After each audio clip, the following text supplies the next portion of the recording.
Bon jeudi, les députés de la CAQ sont à Sherbrooke. Il y a des manifestants qui se font entendre devant le Delta où se sont rassemblés les élus pour préparer la prochaine session parlementaire. Ce matin, ce sont des membres de l'AFIC donc, qui manifestent parce qu'ils sont toujours à la table de négociation avec le gouvernement.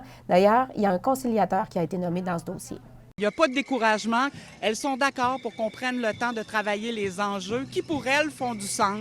On parle de ratio professionnel en soins, on parle d'élimination du temps supplémentaire obligatoire.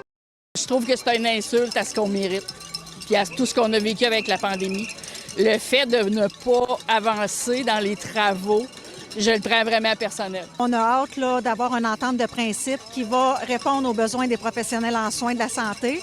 Pour l'instant, ça l'avance tranquillement, mais c'est mieux ça que d'avoir une entente qui ne sera pas satisfaisante.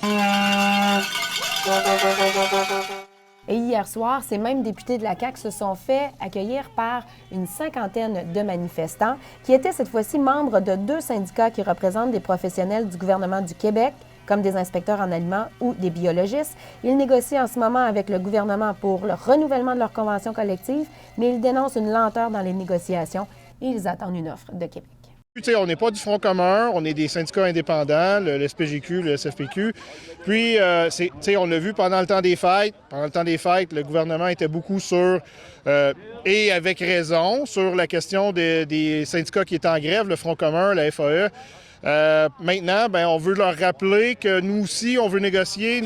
Maintenant, Antoine Galarneau, qui a été accusé après avoir fait des menaces envers le séminaire de Sherbrooke, eh bien, il est finalement apte à subir son procès. Donc, l'homme de 18 ans qui a été accusé la semaine dernière à la suite de l'opération policière qui a eu lieu au séminaire de Sherbrooke. Antoine Galarneau, donc, fait face à 3 chefs d'accusation. Il a été remis en liberté, mais doit respecter certaines conditions. Son dossier sera de retour en cours le 22 février. Et je vous rappelle que son appel de menace a forcé le confinement des élèves dans leur classe pendant un peu plus d'1 heure.